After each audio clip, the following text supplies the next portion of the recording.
Un silence assourdissant face à une exploitation. Alors que des milliers d'enfants travaillent dans les mines de cobalt au Congo, le monde semble détourner le regard.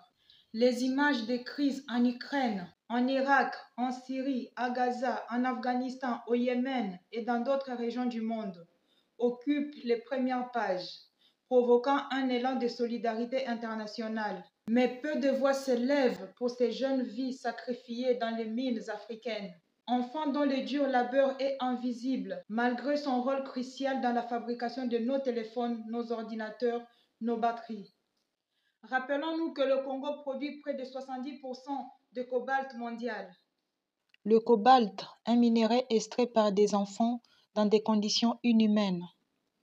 Les conditions de travail dans les mines de cobalt congolaises sont extrêmement dangereuses, surtout pour les enfants. Parfois âgés de seulement 7 ans, ils utilisent des outils rudimentaires, respirent la poussière toxique et risquent à tout moment l'effondrement des galeries. Sans équipement de protection et souvent contraints à des journées de 12 heures, ils sont payés une misère. Cette exploitation entraîne des conséquences dévastatrices, des maladies respiratoires, des blessures permanentes et des traumatismes psychologiques qui marquent leur avenir. Les défenseurs des droits de l'enfant dénoncent cette exploitation et le silence qui l'entoure. Pourquoi les vies de ces enfants n'éveillent-elles pas l'indignation de la communauté internationale?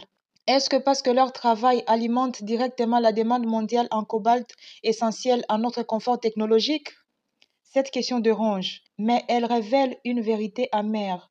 Nos gadgets de haute technologie reposent sur les sacrifices de milliers de jeunes vies.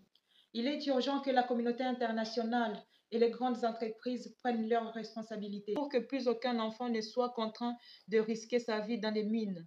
Nous devons exiger que le progrès technologique s'efface sans exploitation humaine.